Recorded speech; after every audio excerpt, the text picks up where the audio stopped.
তো আজকে যেটা স্টার্ট করব সেটা হচ্ছে পরম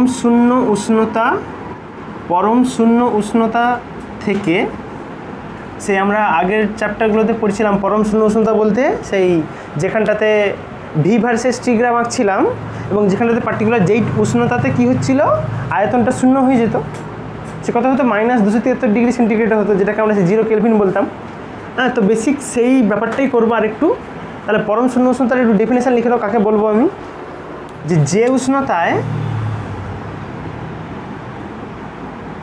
যে উষ্ণতায় কোনো গ্যাসের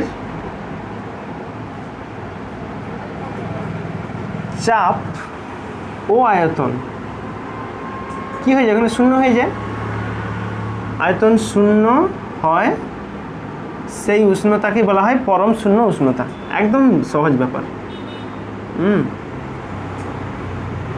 সেই উষ্ণতাকে বলা হয় পরম শূন্য। আচ্ছা, পরম শূন্য উষ্ণতার মান কত হয়? পরম শূন্য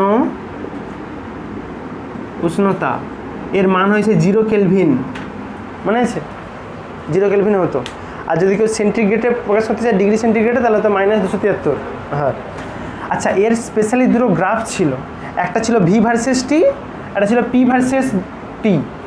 আঁকো দেখি দুটো গ্রাফ, মনে আছে কিনা। সেই একই রকম গ্রাফ আসবে আবার। আমি এদিকে বরাবর উষ্ণতাকে রাখবো টি, এদিকে বরাবর প্রথমে রাখি ভি আয়তন, আরেকটা গ্রাফ করব টি ভার্সেস পি গ্রাফ, চাপের সঙ্গে উষ্ণতা আর আয়তনের সঙ্গে উষ্ণতার গ্রাফ। সেই কী হতো মনে আছে? বিভিন্ন গ্যাসের ক্ষেত্রে করলে সে বিভিন্ন রকম আসতে এইরকম, পিছন দিকে পিছালে একটা পয়েন্টে দুটোই মিট করতো একসঙ্গে, এইভাবে। ঠিক আছে, তুমি ভাবতে পারো এই দাগটা 0°C আর এটা হয় -273°C। তুমি দেখো এখানে পার্টিকুলার উষ্ণতার এমন একটা ভ্যালু যেখানে আয়তনটা দেখো কমে একবারে শূন্য হয়ে গেছে, এটা হচ্ছে আয়তনের জন্য। আচ্ছা, চাপেরটাও হবে একই রকম হবে, ওই দুটো গ্রাফ আঁকবে এরকম। হ্যাঁ, পিছন দিকে পিছাবে, যেই পয়েন্টে গিয়ে এটা করে যায় সেটা হচ্ছে -273°C, এটা ছিল 0°C। তাহলে দেখো, যখন তুমি ভি ভার্সেস টি গ্রাফ করছো, যখন দুটো লাইন আসছে, তাহলে এ কিন্তু একটা নির্দিষ্ট চাপে ফিক্সড, ঠিক তো? যখন তুমি ভির সঙ্গে টি চেঞ্জ করতেছো, তাহলে পিকে তো স্থির রাখতে হবে। তার মানে এই রেখার জন্য P1 চাপ স্থির, এই রেখার জন্য P2 চাপ স্থির। আর যখন তুমি পিটির গ্রাফ করতেছো, তখন এটা হবে V1 এ স্থির, এটা হবে V2 তে স্থির। তোমার এটা ইন্ডিকেট করছে চার্লসের সূত্র, সেই স্থির চাপে হ্যাঁ তার উষ্ণতা পরিবর্তন আয়তন পরিবর্তনের সঙ্গে ভ্যারি করে। আর এটা ছিল রেনোর সূত্র, চাপের সূত্র, সেই নির্দিষ্ট আয়তনে তার যদি উষ্ণতা বাড়াই চাপ বাড়বে, এটা ছিল। এখান থেকে তোমাকে পরীক্ষা মাঝে মাঝে প্রশ্ন দেয় কি, পরম শূন্য উষ্ণতার ধারণাকে জিজ্ঞাসা করবে, তারপর বলবে একে পরম বলা হয় কেন। ঠিক আছে, শূন্য উষ্ণতা তো ঠিক আছে, কিন্তু পরম বলা হয় কেন? অর্থাৎ পরম শূন্য উষ্ণতায় পরম ব্যবহারের কারণ।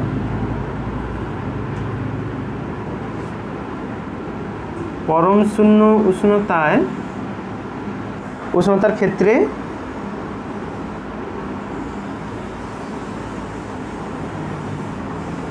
পরম পার্টিকুলার পরম বলা হয় কেন? পরম শব্দটি ব্যবহারের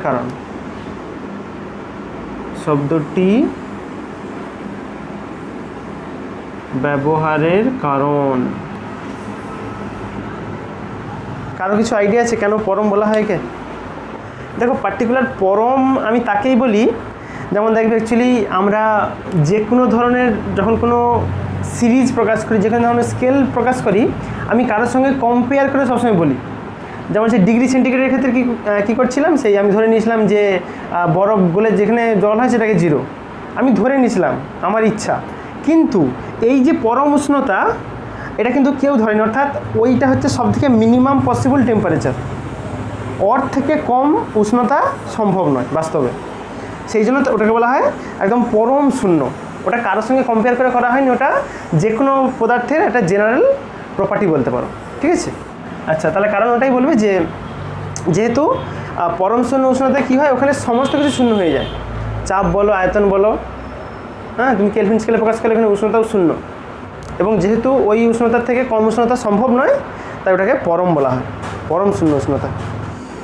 আচ্ছা, তাহলে এখানে আমি যে স্কেলগুলো আঁকলাম, দেখো এগুলো কিন্তু প্রত্যেকটা সেই কেলভিন স্কেলকে ইন্ডিকেট করছে, হ্যাঁ, অর্থাৎ -273 থেকে শুরু করছে, আস্তে আস্তে আস্তে করে বাড়তে বাড়তে বাড়তে বাড়তে যাচ্ছে, বা বলতে পারো এখানে 0 কেলভিন থেকে স্টার্ট হচ্ছে, বাড়তে বাড়তে 1-2 করে বাড়তেছে ওদিকে, হ্যাঁ, এর ক্ষেত্রে একই হচ্ছে। তাহলে এখান থেকে তো আমি কেলভিন স্কেল বা উষ্ণতার পরম স্কেলের ধারণা পেতে পারি, যে কেলভিন স্কেলের ডেফিনেশন তাহলে কী আসবে, লিখে নাও তাহলে এখানে ছোট্ট করে একটু। কেলভিন স্কেল আমি কাকে বলবো?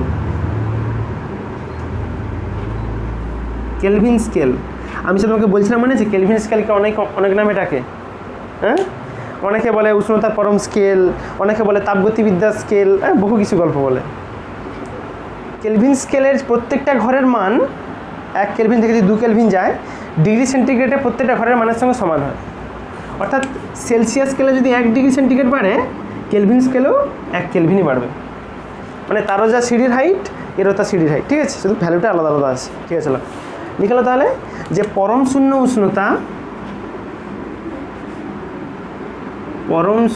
উষ্ণতা মানে ব্র্যাকেটে লিখতে পারো -273 ডিগ্রি সেন্টিগ্রেড কে নিম্ন স্থিরাঙ্ক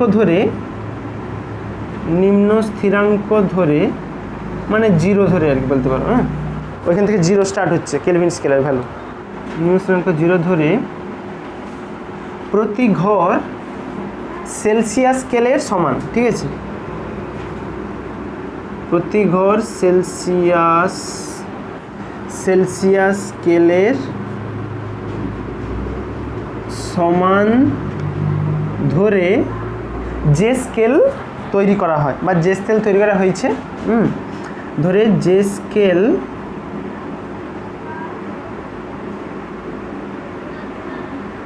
তৈরি করা হয়েছে। আচ্ছা, সেলসিয়াস স্কেলের সমান করে এখানে একটু বলে দাও কী স্কেল তৈরি করছে? উষ্ণতা মাপক যে স্কেল। তুমি কী ওকে দেখি তুমি থোড়ি বায়ুর চাপ মাপতে যাবে ঠিক আছে, ধরে উষ্ণতা মাপক যে স্কেল তৈরি করা হয়েছে তাকে বলা হয় কেলভিন স্কেল, তাকেই কেলভিন স্কেল বা উষ্ণতার পরম স্কেল যাই বলো তুমি, কেলভিন স্কেল বা উষ্ণতার পরম স্কেল বলে, উষ্ণতার পরম স্কেল বলে। এগুলো সমস্ত ম্যান মেড স্কেল, হ্যাঁ, এগুলো উপর থেকে কেউ টপকিয়ে আসেনি, ঠিক আছে, মানুষ তার এক্সপেরিমেন্ট থেকে বলো বা থিওরিটিক্যাল প্রসেস এগুলো করেছে স্কেলের ধারণাগুলো। এইখান থেকে স্টার্ট করছে, এটা হচ্ছে তার স্কেলের সবথেকে মিনিমাম পসিবল রিডিং। এখান থেকে স্টার্ট করে সেলসিয়াস স্কেলের সমতুল্য তার ঘরের মাপে আস্তে আস্তে আস্তে আস্তে করে বাড়ি যে স্কেল তৈরি করা হয়েছে তাকে বলা হয় কেলভিন স্কেল। বুঝতে পারছো? চার্লসের সূত্র থেকে আমরা এই পরম শূন্য উষ্ণতার কীভাবে ধারণা পেতে পারি, বা চার্লসের সূত্র থেকে কেলভিন স্কেলের ধারণা কীভাবে পাওয়া যায়। চার্লসের সূত্র থেকে পরম স্কেলের ধারণা, চার্লসের সূত্র থেকে পরম স্কেল,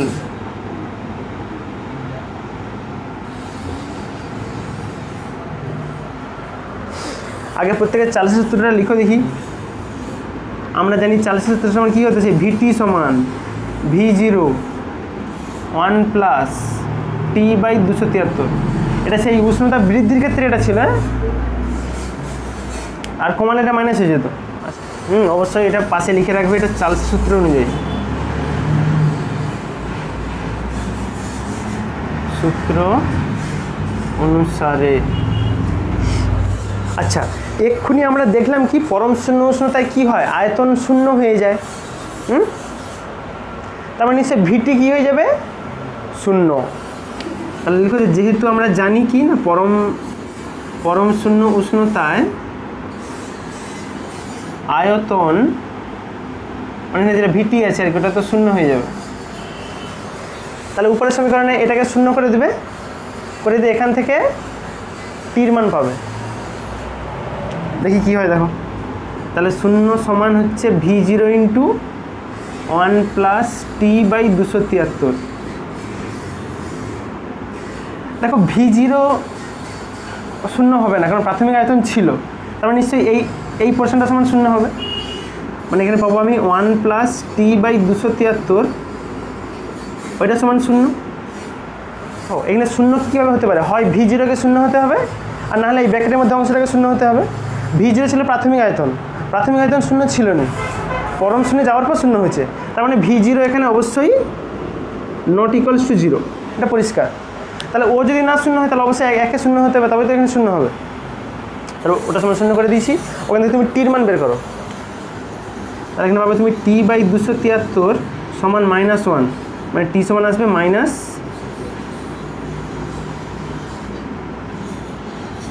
বুঝলে? এখানে অবশ্যই উষ্ণতা পাশে লিখে রাখতে পারো। এখানে অবশ্যই লিখে যে টি মানে উষ্ণতা ডিগ্রি সেন্টিগ্রেডে ধরা হয়েছে। বুঝতে পারছো? তাহলে পার্টিকুলার দেখো এই ধারণা থেকে আমি এখানে কি কন্ডিশন লাগিয়ে দিয়েছিলাম যে আয়তন শূন্য হবে, তাহলে কোন উষ্ণতা থেকে শূন্য হচ্ছে -273। বুঝতে পারছো? পার্টিকুলার এই চার্লসের সূত্র থেকে তুমি একটা কেলভিন স্কেলের একটা প্রাথমিক আইডিয়া পেতে পারো। তাহলে লিখে রাখো যে সুতরাং পরম স্কেলের সর্বনিম্ন উষ্ণতা হবে -273 ডিগ্রি সেন্টিগ্রেড। অতএব পরম স্কেলে সর্বনিম্ন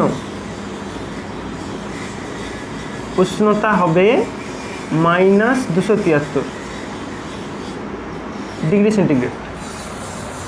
আচ্ছা দেখো, তোমাকে চার্লসের সূত্রটাকে আমি করালাম, তো তোমাকে পরীক্ষার সময় দিল রেনর সূত্র থেকে বের করো, একই হবে। এখানে পিটি লিখবে, পিটি সমান 0 করে দিবে, বা ঠিক আছে, ঠিক আছে, ওগুলো দেখাচ্ছি না, এগুলো একই রকম টাইপের।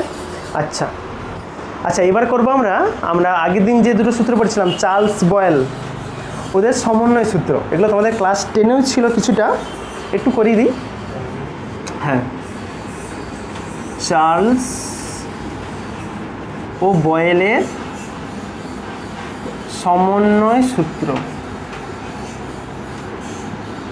ওই সমন্বয় সূত্র থেকে অঙ্কগুলো করতে হবে, হ্যাঁ, এই জন্য একটু করে রাখার দরকার।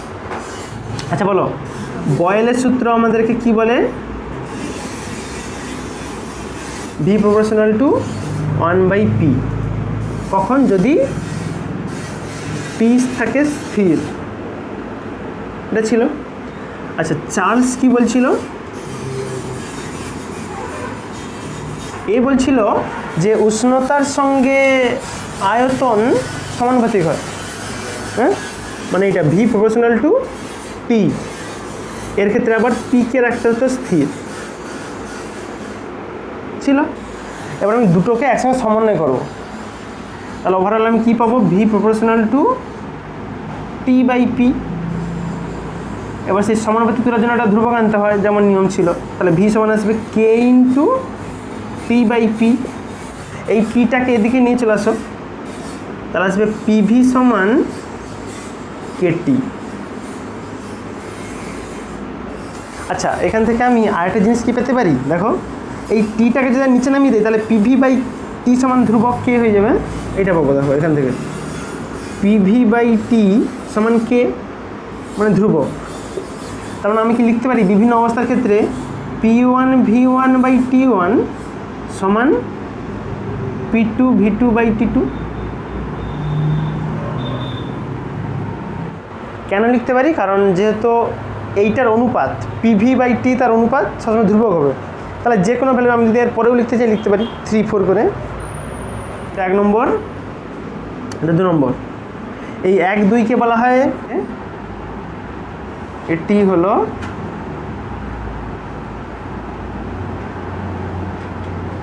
চার্লস ও বয়েলের সমন্বয় রূপ বা আদর্শ গ্যাস সমীকরণ বলো, একে অনেকে আদর্শ গ্যাস সমীকরণ বলে।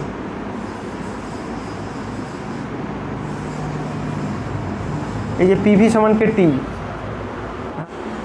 আচ্ছা, এইবার আমরা ডিসকাস করব গ্যাসের বিভিন্ন রকম টাইপ সম্পর্কে। সে আমরা জানতাম কিছু গ্যাস হয় আদর্শ গ্যাস, হ্যাঁ, কিছু গ্যাস হয় বাস্তব গ্যাস, কখন কোনটা কার মতো আচরণ করে, ঠিক আছে, বা কোন শর্তে বাস্তব গ্যাসগুলো আদর্শ গ্যাসের মতো আচরণ করে, এগুলো বোধহয় ছিল তোমাদের। একটু বেসিক ব্যাপারটা বলে দিই। আচ্ছা, প্রথম তাহলে শিখবো আমরা আগে আদর্শটা শিখে নিই। আদর্শ ছেলে, আদর্শ গ্যাস, বুঝতে পারছো? যেমন আদর্শ ছেলে খুঁজে পাওয়া যায়নি, তেমনি আদর্শ গ্যাসও খুঁজে পাওয়া খুব মানে কষ্টকর কাজ, বুঝতে পারছো? আদর্শ গ্যাস আমি কাকে বলবো? যে সমস্ত গ্যাস যে কোনো অবস্থায় মানে যে কোনো উষ্ণতায়, যে কোনো চাপে সবসময় চার্লস বয়েলের সূত্রকে একবার অক্ষর অক্ষরে মেনে চলে, বুঝতে পারছো? তোমাকে ঘরের লোক বলে পাঠালো, বাইরে যখন যাচ্ছিস এই কাজগুলো করবি না, এই কাজগুলো করবি। তুমি যদি একবার অক্ষর অক্ষরে মেনে চলতে পারো তাহলে তুমি তো আছে আদর্শ ছেলে, ঠিক আছে? হ্যাঁ, একদম সেম। যে আমি সমস্ত গ্যাসগুলোকে এটা বলে শিখিয়ে রাখছি যে তোমরা বাবা দেখো চার্লস বয়েল বয়স্ক লোক অনেক কিছু বলে গেছে, তোমরা একটু মেনে চলো। কিন্তু অনেকে কী করে মানে, ঠিক আছে, তখন তাদেরকে আমরা সেগুলোকে বাস্তব বলে দিই। আচ্ছা, ডেফিনেশন লিখে ছোট্ট করে। যে সকল গ্যাস সকল অবস্থায়, মানে বুঝতে পারছি, এবার সে বিদ্যাসাগরের মতো বৃষ্টি হোক ঝড় হোক ঘরের লোক ডাকছে মানে আমাকে যেতেই হবে, বুঝতে পারছো? সকল অবস্থা মানে ব্র্যাকেটে লিখে রাখো যে সব উষ্ণতা ও চাপে, সব উষ্ণতা ও চাপে কী করবে? চার্লস আর বয়েলের সূত্রকে মেনে চলবে। লিখে লো তাহলে চার্লস ও বয়েলের সূত্র। চার্লস ও বয়েলের সূত্র। চার্লস বয়েলের সূত্র মানতে পারে বা গ্যাসের অবস্থার সমীকরণ, গ্যাসের অবস্থার সমীকরণ মেনে চলে। হ্যাঁ, মেনে চলে তাদের আদর্শ গ্যাস বলে।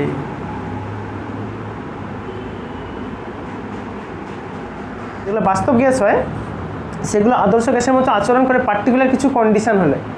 কখন হয়? যদি চাপ খুব কম হয় আর যদি উষ্ণতা খুব উচ্চ হয়, হাই হয়, তাহলে একমাত্র একটা বাস্তব গ্যাস আদর্শ গ্যাসের মতো আচরণ করে। বাদ বাকি অন্য যে কন্ডিশনগুলো, অর্থাৎ এমনি সাধারণ চাপে বা উচ্চ চাপে বা কম উষ্ণতায়, তখন আর তাকে খুঁজে পাওয়া যায়নি। আচ্ছা, ঠিক আছে, তাহলে বাস্তব গ্যাসের ডেফিনেশন তোমরা নিজেরা পারবে। কী হবে? তারা মেনে চলে না। করো, বাস্তব গ্যাস লিখতে পারো যে সকল গ্যাস চার্লস ও বয়েলের সূত্র পুরোপুরিভাবে মেনে চলে না, হয়তো কিছুটা মানে, হ্যাঁ, পুরোপুরিভাবে মেনে চলে না। আচ্ছা, এখানে সব অবস্থা জুড়ে দাও। এই যে সকল অবস্থা ছিল না, সব অবস্থা, বুঝতে পারছো? যে আদর্শ ছেলে হবে সে ঘরেও যেমন থাকবে, বাইরে বেরোলেও তেমন থাকবে, মানে সব অবস্থা সে একই রকম। মেনে চলে না তাদের তুমি বলতে পারো বাস্তব গ্যাস। আমরা যত রকম গ্যাস দেখি সেগুলো সমস্তই বাস্তব গ্যাস, ঠিক আছে? আজ তাহলে সেই কন্ডিশনটা লিখে রাখো যে কখন বাস্তব গ্যাস আদর্শ গ্যাস হয়ে যাবে বা আদর্শ গ্যাসের মতো আচরণ করবে। লিখো তাহলে বাস্তব গ্যাসের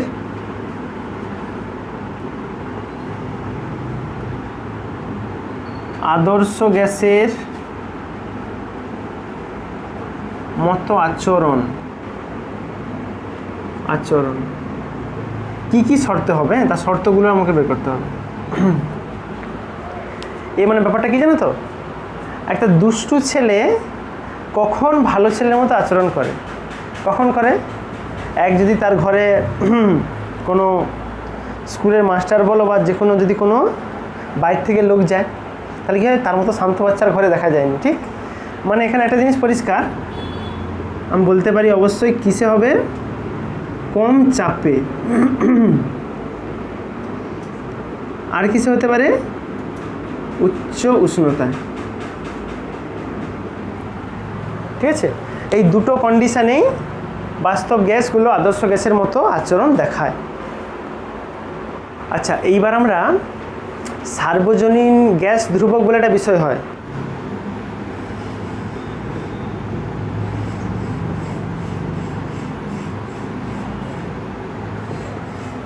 আচ্ছা, এই ধারণা আনার জন্য আমাদেরকে অ্যাকচুয়ালি 3 রকম সূত্রকে সমন্বয় করতে হবে। অ্যাভোগাড্রো সূত্র জানতে কি, অ্যাভোগাড্রো ল। হ্যাঁ, যত তুমি মোল সংখ্যা বৃদ্ধি করবে তত কী হবে, আয়তন বাড়বে। তুমি ভাবো না, তুমি হচ্ছে যদি চাপ উষ্ণতা এগুলো যদি ফিক্সড রাখতে চাও, তাহলে তুমি যদি বাদ থেকে গ্যাস সাপ্লাই করো, তোমাকে আরও তো চেম্বার বাড়াতে হবে। যেমন বেলুনগুলোর ক্ষেত্রে কি হয়, তুমি যখন ফু দাও বা থেকে, মানে কি বাতাস সাপ্লাই করতেছ, মানে মোল সংখ্যা বাড়াচ্ছ, গ্যাসের অণু সংখ্যা বাড়াচ্ছ, মানে কি সাইজে বৃদ্ধি পায়, একদম সেম। আচ্ছা চলো তাহলে অ্যাভোগাড্রো নিয়ম অনুসারে আমি কী লিখতে পারি,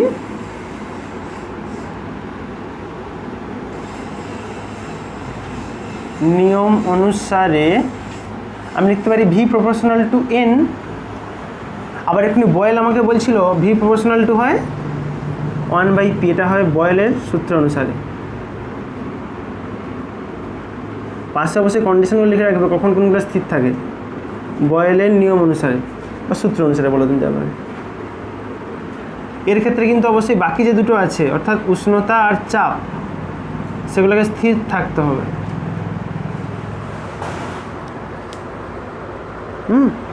আর যেখানে ভিটির কাজ করতেছে ওখানেকে টিকে রাখতে হবে স্থির। পি এবং এনও বলতে পারো, মূল সংখ্যা ফিক্সড রাখতে হবে। সে বলা ছিল স্থির ভরের, তুমি গ্যাস সাপ্লাই করলে তো ভর বেরিয়ে যাবে, ও করলে হবে না। আবার চার্লস কি বলছে, ভি প্রপোর্শনাল টু হয় টি।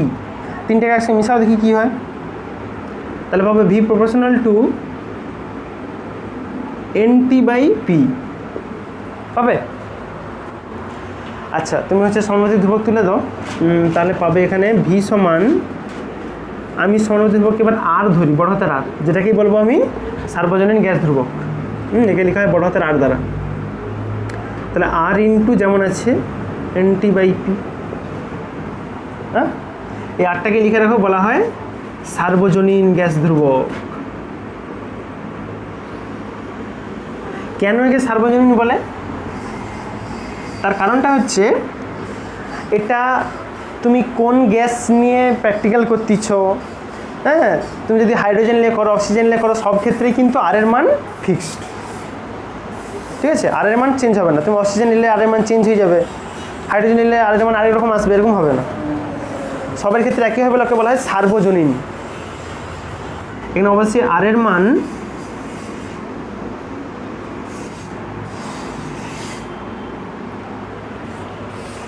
এখন যে কোনো গ্যাসের ক্ষেত্রে একই হয়।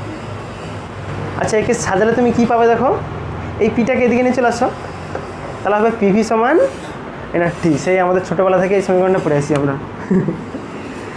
তুমি পাবে এখানে পিভি সমান NRT। এখানে এনটা হচ্ছে মোল সংখ্যা, হ্যাঁ, আর তো আছে সার্বজনীন গ্যাস ধ্রুবক বেড়ালো এক্ষুনি, আর টি ছিল টেম্পারেচার, পি আর ভি হচ্ছে চাপ আর আয়তন। আর কে কেন সার্বজনীন গ্যাস ধ্রুবক বলা হয়, তুমি তার কী বলবে যে এর মান এক অণু যে কোনো গ্যাসের ক্ষেত্রে একই হয়, এবং গ্যাস পরিবর্তন করলেও আর এর মান পরিবর্তন হয় না। চাইলে লিখে রাখতে পারো যে গ্যাসের প্রকৃতির উপর নির্ভর করে না, গ্যাসের প্রকৃতির উপর নির্ভর করে না। বুঝতে পারছো, যদি কেউ 1 গ্রাম অণু গ্যাস নিয়ে কাজ করে, তার ক্ষেত্রে 1 গ্রাম অণু গ্যাসের ক্ষেত্রে এই যে স্মল এন হয় ওর মান কত হয় 1।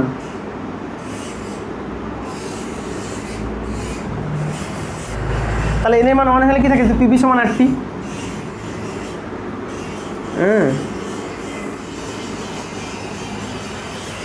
আর এর মান কি পাবে আর সমান হবে তাহলে পিভি বাই এন টি। ওখান থেকে তুমি আর এর মাত্রা বের করো আর এর একক কত হয় এবং শেষে আমরা শিখবো আর এর মান। এটা তো সার্বজনীন গ্যাস দেবো মানে নিচে ফিক্সড মান আছে যে এই মানটা সব গ্যাসের ক্ষেত্রে হয় সেই মানটা ক্যালকুলেশন শিখবো।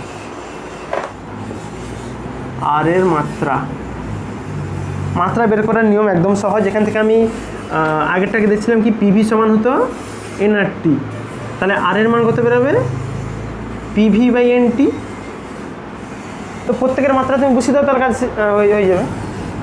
তাহলে মাত্রা কী হবে দেখো আর এর মাত্রা আগে চাপের মাত্রা লিখতে হবে।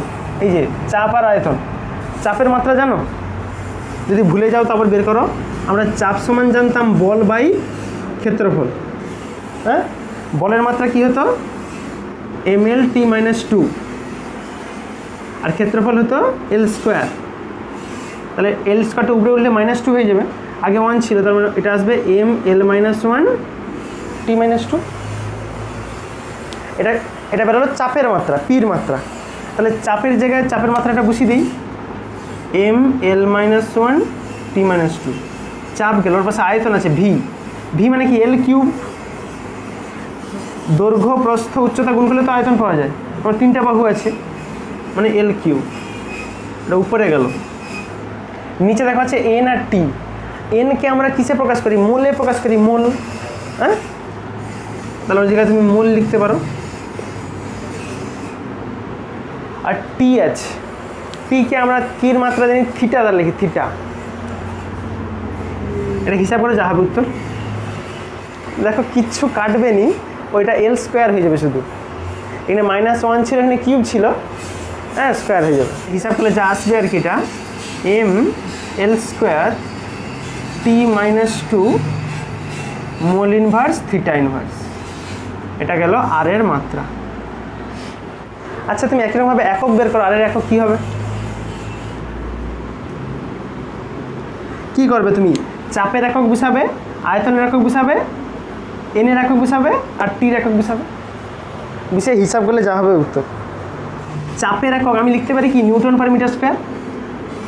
তাহলে চাপের জায়গায় লিখবো আমি নিউটন পার মিটার স্কোয়ার, অসুবিধা নেই। ইন্টু পাশে আছে আয়তন, আয়তন মানে মিটার কিউব, এই তো বাই এনকে আমি মোল রাখবো, আমার কিছু করার নেই। আর এটা কেলভিন থাকবে, টিটা কেলভিন। আচ্ছা দেখো উপরটা ভাঙলে কি আসবে নিউটন ইন্টু মিটার, দেখছো নিচে স্কোয়ার ছিল এখানে কিউব ছিল, একটা কাটবে আর নিচে আসবে মোল ইন্টু কেলভিন। আচ্ছা নিউটন ইন্টু মিটার মানে কি নিউটনটা হয় বলের একক, মিটারটা হয় সরণের একক। বল ইন্টু সরণ মানে তো কৃতকার্য, তাহলে আসবে জুল। আর এগুলো উপরে উঠলে ইনভার্স হয়ে যাবে, তাহলে joule into mole inverse kelvin inverse. ব্যাস এটা এসআই গেল। যদি কেউ সিজিএসসি লিখতে চায় জুলের জায়গায় লিখবে আর্ক, আর কেলভিনকে তুমি ডিগ্রি সেন্টিগ্রেড ইনভার্স করে দিতে পারো। ঠিক আছে, এটা গেল এসআই এর ক্ষেত্রে। যদি কেউ সিজিএসসি লিখতে চাও তাহলে আসবে erg into mole inverse degree centigrade inverse. এটা আসবে সিজিএস এর ক্ষেত্রে। তো আমরা যে সার্বজনীন গ্যাস ধ্রুবক দেখলাম, তো সেই সার্বজনীন গ্যাস ধ্রুবকের মান আমরা ক্যালকুলেশন করতে পারি। আমরা এনটিপিতে 1 গ্রাম অণুর আয়তন কত হয় আমরা জানি, সেই 22.4 লিটার হয়,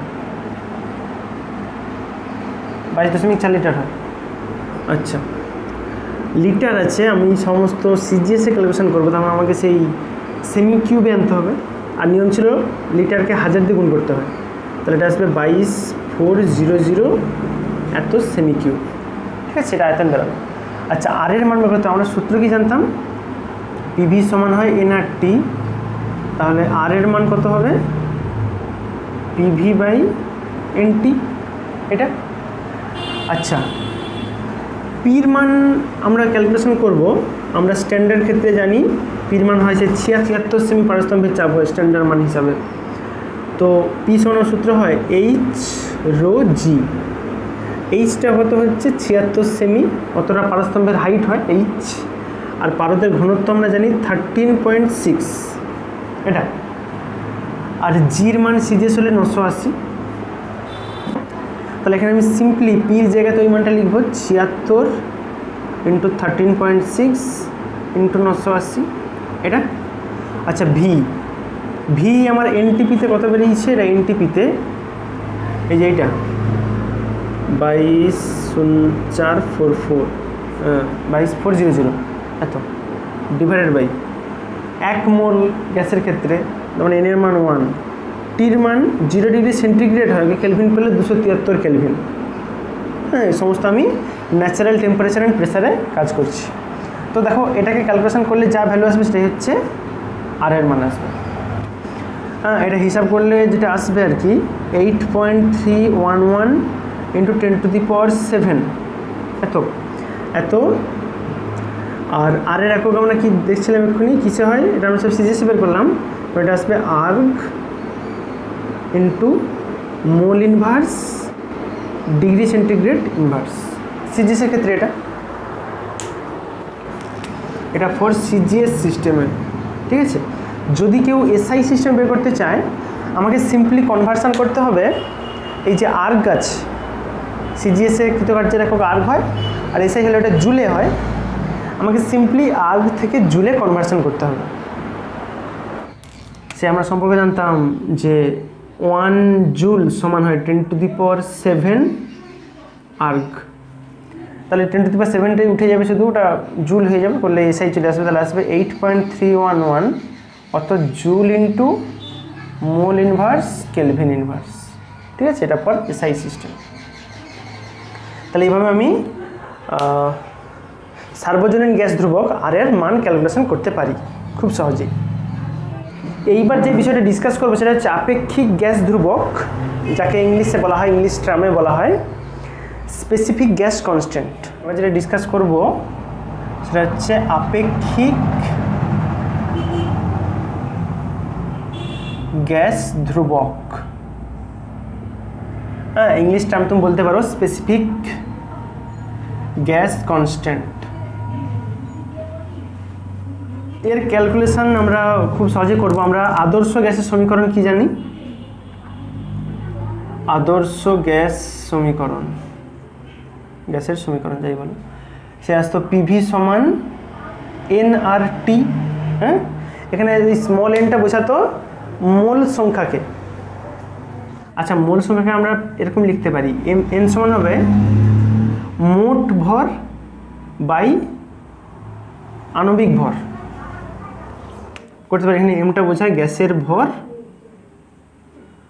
এটা হয় গ্যাসের ভর, আর ক্যাপিটাল এমটা বোঝায় এখানে গ্যাসের আণবিক গুরুত্ব।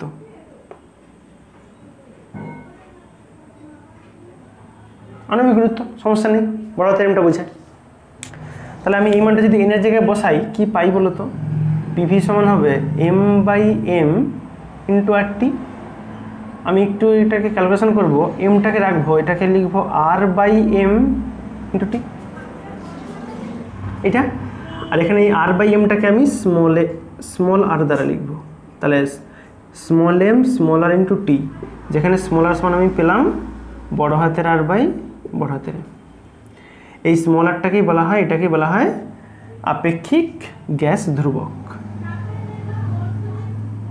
এটাকে বলা যেতে পারে আপেক্ষিক গ্যাস ধ্রুবক, অসুবিধা নেই।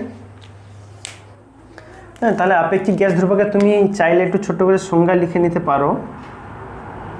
এর সংজ্ঞাতে লিখতে পারো এভাবে যে প্রমাণ উষ্ণতা ও চাপে 1 গ্রাম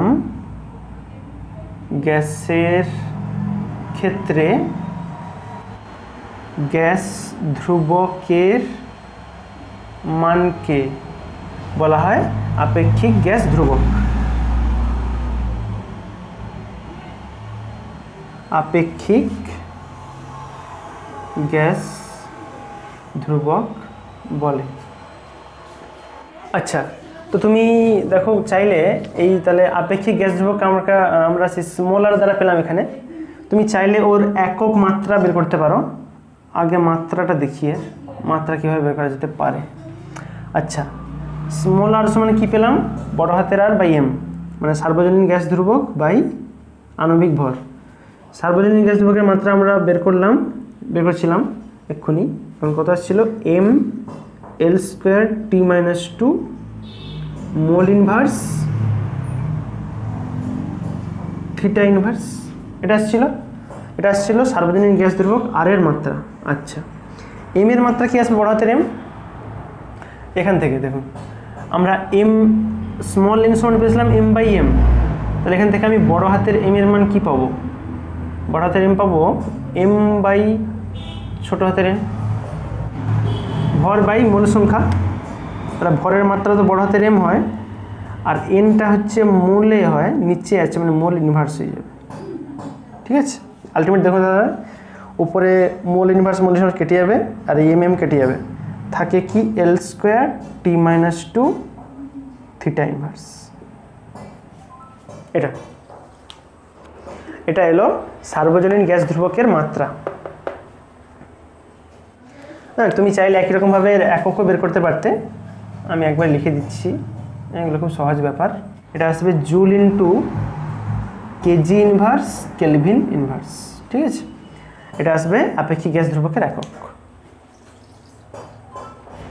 একটা বিষয় কিন্তু মনে রাখবে সবসময়, সেটা হলো যে এই যে আপেক্ষিক গ্যাস ধ্রুবক স্মল আর, এর মান কিন্তু প্রত্যেকটা গ্যাসের ক্ষেত্রে আলাদা আলাদা হয়, এর মান ফিক্সড নয়। ঠিক আছে, যেমন আমরা ক্যাপিটাল আর দেখছিলাম, এ কী হতো, সার্বজনীন গ্যাস ধ্রুবক সবার ক্ষেত্রে একই, কিন্তু এই স্মল আর এ কিন্তু বিভিন্ন গ্যাসের ক্ষেত্রে বিভিন্ন রকম হয়। ঠিক আছে, অর্থাৎ এটা এই স্মল আরটা কনস্ট্যান্ট নয়, বিভিন্ন গ্যাসের ক্ষেত্রে ডিফারেন্ট হয়, ব্যাস। তো এইবার আমি বেসিক্যালি যেটা ডিসকাস করবো সেটা হচ্ছে গ্যাসের ক্ষেত্রে আয়তন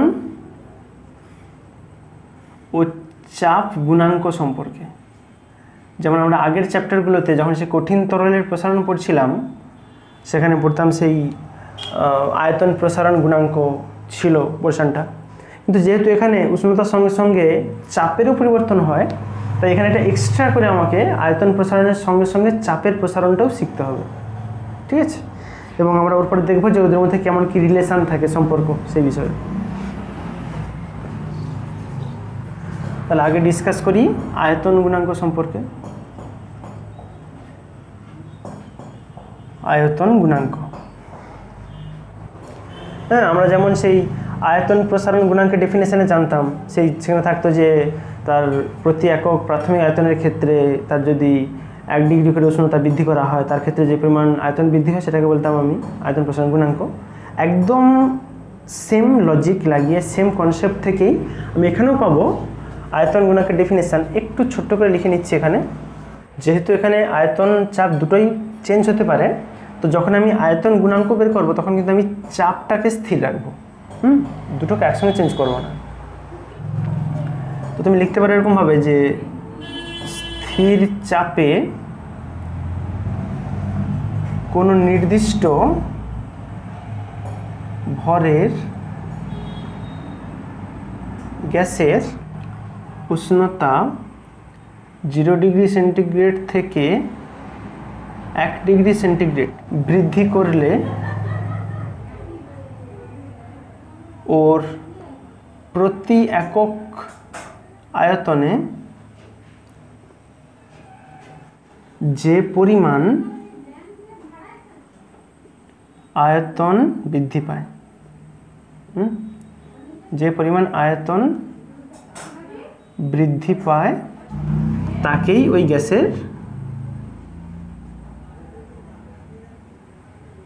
বলতে পারো আয়তন গুণাঙ্ক। এবং এই আয়তন গুণাঙ্ক একে আমরা সিম্বল আকারে গামা পি লিখতে পারি। কেন পি লিখছি? কারণ এই পুরো প্রক্রিয়াটার সময় চাপ ছিল স্থির, যাকে স্থির রেখেই প্রসেস করব তাকে আমি রাখছি সাফিক্সে এখানে গামা পি। ঠিক আছে, গামা পি মানে এই পুরো প্রসেসটা স্থির চাপে হচ্ছিল, এটা বোঝায়। আর তুমি চাইলে রাশিমালা বের করতে পারো হ্যাঁ, রাশিমালা নতুন কিছু নয়, আমরা সেই আগের যেমন প্রসারণের ক্ষেত্রে যা যা পেয়েছিলাম এখানেও একদম আইডেন্টিক্যাল সমস্ত প্রক্রিয়াগুলোই হবে। তুমি লিখতে পারো যে সংজ্ঞানুসারে বলো, তুমি সংজ্ঞানুসারে এখান থেকে তুমি গামা পির মান কী পাবে, সেই গামার মান কী হতো ডেল ভি বাই, এখানে হবে del V by V zero into del T. এটা ডেল ভি মানে কি আয়তনের পরিবর্তন, মানে ভিটি মাইনাস ভি জিরো। শেষমেশ কত আয়তন হয়েছে, আগে কত ছিল, বিয়োগ করলে পরিবর্তনটা পাবে V zero into del T, ব্যাস এটাই। আরেকটা সূত্র ছিল সেই ভিটি সমান হতো V zero into one plus gamma P আছে, তাহলে gamma P into del T. এটা এই গামা পির একক মাত্রা একদম আইডেন্টিক্যাল, একদম সিমিলার, সেই আমরা আগে করছিলাম। এর একক তুমি পাবে degree centigrade inverse, kelvin inverse এই আকারে, আর মাত্রাগুলো পাবে ধরো থিটা ইনভার্স মাত্রা। এগুলো একদম সেম, সবের একই হয়, সে আয়তন প্রসারণ আগে যেমন করছি একদম একই রকম কাজ সমস্ত। আচ্ছা, এর মানটা কত হয়, গামা পির মানটা হয় 1/273 এত ডিগ্রি সেন্টিগ্রেড ইনভার্স। ঠিক আছে, মানটা মনে রাখবে অবশ্যই, গামা পির মান হয় 1/273 ডিগ্রি সেন্টিগ্রেড ইনভার্স। এবং একটা বিষয় মনে রাখবে, এই যে গামা পির মান এটা কিন্তু সমস্ত গ্যাসের ক্ষেত্রেই একই হয়, যত রকম গ্যাস আছে সবের ক্ষেত্রেই কিন্তু গামা পির মান এই 1/273 ডিগ্রি সেন্টিগ্রেড ইনভার্স, এটা ফিক্সড। আচ্ছা, তুমি একদম আইডেন্টিক্যালভাবে একদম সিমিলারভাবে তুমি চাপ গুণাঙ্ক বের করতে পারো। চাপ গুণাঙ্ক, প্রেসার কোফিসিয়েন্ট, এটা ছিল ভলিউম কোফিসিয়েন্ট, এই ব্যাপারগুলো। তো দেখো চাপ গুণাঙ্কের ক্ষেত্রে কাজ আমার একদম সিম্পল হবে। আগেরটা আয়তন গুণাঙ্ক ছিল বলে আমি চাপ স্থির রাখছিলাম, এবারে চাপ গুণাঙ্ক বের করবো, তাহলে আমাকে নিশ্চয়ই আয়তন রাখতে হবে ফিক্সড। তো ডেফিনেশন তুমি নিজে লিখো, আমি বলে দিচ্ছি। দেখো চেঞ্জটা কী হবে, তুমি যেটা এখানে লিখবে চাপ গুণাঙ্কের ক্ষেত্রে লিখবে যে স্থির আয়তনে কোনো নির্দিষ্ট ভরের গ্যাসের উষ্ণতা 0 ডিগ্রি সেন্টিগ্রেড থেকে 1 ডিগ্রি সেন্টিগ্রেড বৃদ্ধি করলে ওর প্রতি একক চাপে, আয়তনটা হবে চাপ, চাপটা হবে আয়তন, চেঞ্জ করলে এটা চলে আসবে। যে পরিমাণ চাপের বৃদ্ধি পায়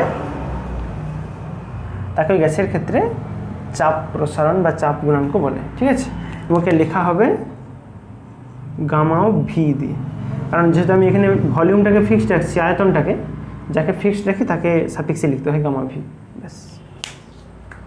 হ্যাঁ, এর ফর্মুলা তুমি পাবে ওই একদম ওখানে ভি বলে ভি লিখছিলাম, মানে পি আছে, তাহলে পি লিখবো আমি। পিটি সমান আসবে P0 into 1 plus gamma V del T, ব্যাস এটা। ঠিক আছে, বাকি সমস্ত কাজ মানে এই গামা ভির একক মাত্রা ভ্যালু সমস্ত গামা পির যেমন যেমন হচ্ছিল এরা তেমন তেমন হবে। চলো এবার আমরা করি যে গ্যাসের প্রসারণ যত রকম গুণাঙ্ক আছে, প্রসারণ গুণাঙ্কের মধ্যে সম্পর্ক, গুণাঙ্কের মধ্যে সম্পর্ক আমরা এখনই পড়ছিলাম। একটা ছিল সেই আয়তন প্রসারণ গামা পি লিখতাম, আর চাপ প্রসারণ চাপ গুণাঙ্কে ছিল গামা ভি।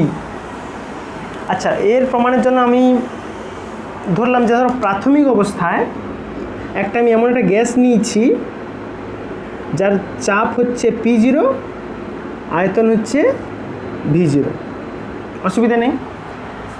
এইবার আমি এই প্রাথমিক অবস্থা থেকে দুটো কন্ডিশানে যাব দুরকম শর্তে। একবার কাজ করব স্থির আয়তনে, একবার কাজ করব স্থির চাপে। তা যদি আমি এখানে যদি তাহলে স্থির আয়তনে আমি গ্যাসের উপর যদি উষ্ণতা বাড়াই স্থির আয়তনে, তাহলে তাহলে শেষমেশ তো আয়তন সেই V0ই থাকবে, আয়তন তো চেঞ্জ হবে, স্থির আয়তন তো। তাহলে এখানে কি চেঞ্জ আসবে, আয়তন আমার V0ই থাকবে কিন্তু চাপটা হয়ে যাবে PT। মানে এখানে আমি ছিলাম আগে 0 ডিগ্রি সেন্টিগ্রেডে, এখানে বেড়ে ধরো T ডিগ্রি সেন্টিগ্রেড গেছি আমি উষ্ণতায়। যেহেতু স্থির আয়তনে গেছি তার মানে আগের আয়তন যা ছিল এখন আয়তন একই থাকবে। ওটা কার সূত্র ছিল বলো তো? রেনোর চাপের সূত্র, মনে পড়ে? এটা হচ্ছে অ্যাকচুয়ালি চাপের সূত্র অনুসারে, চাপের সূত্র অনুসারে কাজ করে এটা। আচ্ছা, এই দিকে যে প্রক্রিয়াটা করব সে একই আমি টি ডিগ্রি সেন্টিগ্রেডে পৌঁছাবো, কিন্তু কাজটা করব আমি সমচাপে বা স্থির চাপে। স্থির চাপে মানে এটা সেই চার্লসের সূত্র চলে আসবে, চার্লস এর সূত্র। স্থির চাপ থাকলে আলটিমেট চাপ P0ই থাকবে, আয়তনটা হয়ে যাবে VT। এটা বুঝতে পারছো না পারো? তাহলে আমি এইটাকে 1 নম্বর কেস ধরি, এটাকে 2 নম্বর কেস ধরি। তাহলে প্রথম কেসের ক্ষেত্রে আমি কি পাচ্ছি দেখো, 1 নম্বর অবস্থা, 1 নম্বর পদ্ধতির ক্ষেত্রে 1 নম্বর পদ্ধতিতে আমি চাপের সূত্র ফেলাইছি, মানে সেই রেনোর সূত্র অনুসারে স্থির আয়তনের চাপ বাড়াইছি। তাহলে এখানে দুরকম যে প্রসারণ পড়ছিলাম, ওখানে কোন প্রসারণটা হবে বলো তো? গামা ভি হবে। ভি স্থির আছে, তাহলে গামা ভি, এই যে আমার সেই গামা ভি সূত্র কি ছিল? Del P by P0 del T, মনে পড়ে? বা আরেকটা হতো সেই পিটি সমান হতো P0 into 1 plus gamma V del T. তাহলে এই যে প্রসেসটা আমি পেলাম, এটা হচ্ছে চাপের সূত্র অনুসারে।